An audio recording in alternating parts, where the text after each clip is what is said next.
Here are 10 facts about Super Mario Bros. Movie that you probably didn't know. 1. It was produced by the Oscar-nominated director of The Killing Fields and The Mission. By the late 1980s, Roland Joffé was probably one of the most respected British filmmakers of his generation. After learning his craft in television, Joffé broke through into film in a big way with 1984's The Killing Fields and 1986's The Mission.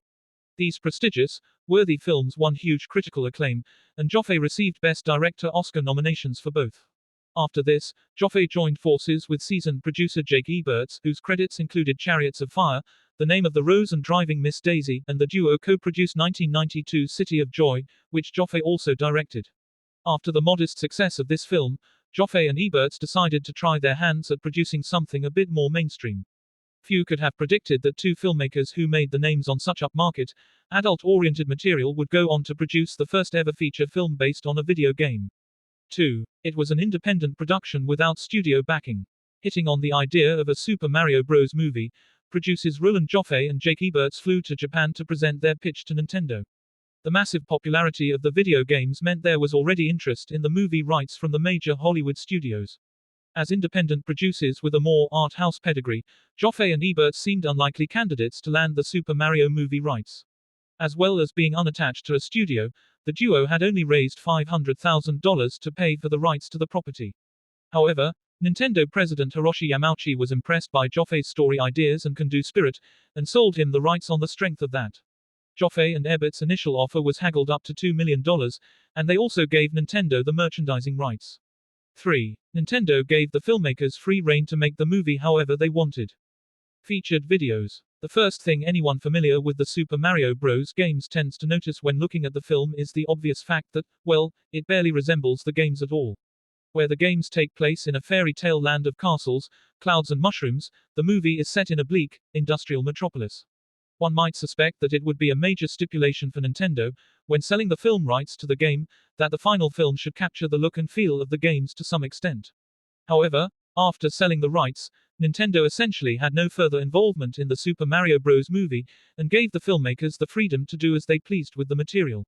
According to Joffé, they basically said, "We're not really interested in the film, we have our game players, this is an addendum, and you should do what you want."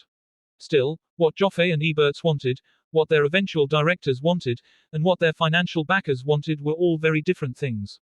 4. Danny DeVito declined an offer to both direct and star as Mario. As a diminutive Italian-American comedy star with everyman charm, Danny DeVito was the most obvious choice to play the heroic plumber Mario. After making his name in the TV sitcom Taxi, DeVito ascended to movie stardom through such films as Romancing the Stone, Throw Momma from the Train and Twins. Throw Momma from the Train and The War of the Roses also proved that DeVito was a solid director. This being the case, it was only logical for the Super Mario Bros. Producers to offer DeVito the key roles on both sides of the camera. However, DeVito declined, either as he wasn't interested or because he was too busy. 1992 saw him star in Batman Returns, as well as directing Hoffa. This cleared the way for Bob Hoskins to take the lead role of Mario, although whether he would thank DeVito for that in the long run is another matter. 5. Arnold Schwarzenegger and Michael Keaton both turned down the role of Koopa.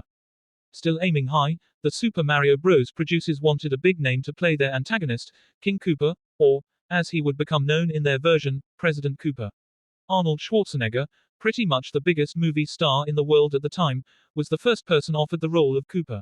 This, of course, would have made it a twins reunion had DeVito said yes, but alas, like DeVito, Schwarzenegger said no. Next on the Koopa wish list was Michael Keaton, newly elevated to the upper echelons of Hollywood thanks to Batman, but he passed as well. Keaton would go on to Batman Returns, a good move on his part, whilst Schwarzenegger would make Last Action Hero, not such a good move there. Eventually, Dennis Hopper signed to play the role of the villain, who in this version of events is a member of a humanoid race which evolved from dinosaurs in a parallel universe. 6. Tom Hanks could have been Luigi, but he was fired over concerns he wasn't a big enough star. One star name who was briefly attached to Super Mario Bros. Was Tom Hanks, at one point poised to appear as Luigi Mario, the role which eventually went to John Leguizamo. After breaking through in the early 80s with Splash, Hanks had become something of a comedy star throughout the decade, even earning an Oscar nomination for 1988's Big. However, When Super Mario Bros. Was in development, Hank's latest films, including The Burbs, Turner and Hooch and Joe vs. the Volcano, had recently underperformed at the box office, so there were concerns he wouldn't be good for business. Subsequently, Hanks was let go from Super Mario Bros. And would instead go on to make 1993's Philadelphia. Famously, this film landed Hanks his first Best Actor Oscar, and he would win his second the following year for Forrest Gump. As the saying goes, hindsight is 20/20, and the Super Mario Bros. Directors weren't to know that Hanks could have brought their film some much-needed publicity. 7. It was directed by the creators of Max Headroom. After directing duties were declined by DeVito, the job was offered to Harold Ramis, who also said no. At this point, producers Joffe and Eberts decided to think a bit further afield in their candidates. To this end, the producers approached British directorial duo, and, at the time, married couple, Annabel Jankel and Rocky Morton, directors of 1988 thriller DOA. Prior to DOA, Jankel and Morton had also written and directed the 1985 TV movie Max Headroom, 20 Minutes into the Future.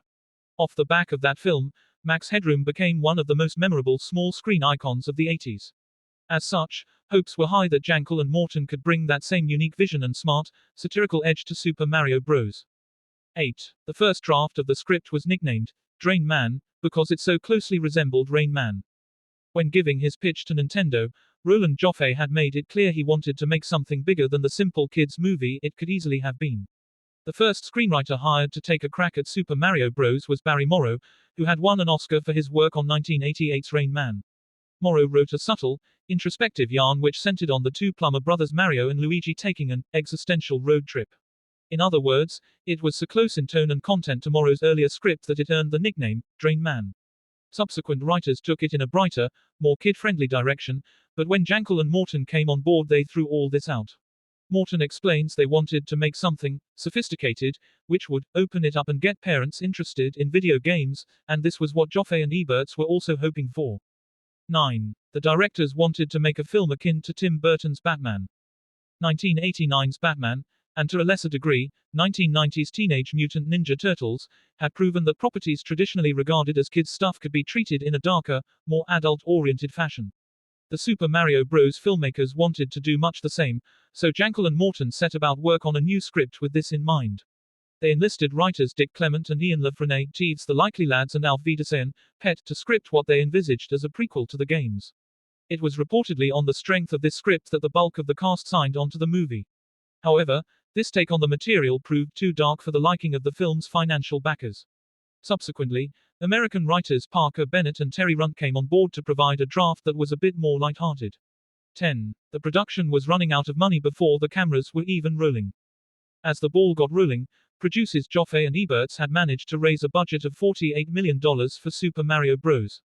In the early 90s, this was still a fairly sizable budget. Blockbusters like Robin Hood, Prince of Thieves and Basic Instinct were made for about the same amount of money. Unfortunately for Super Mario Bros., a fair chunk of that $48 million had already been spent during the development process. After going through so many different drafts with different writer teams, around $5-6 million had already been spent on the screenplay alone, before Parker Bennett and Terry Runt's screenplay was even complete. As such, the filmmakers were already looking at ways of saving money before they'd even got to the set. Bennett and Runt were subsequently asked to set as much of the action as possible in the real world, before moving into the parallel dimension ruled by Dennis Hopper's Cooper.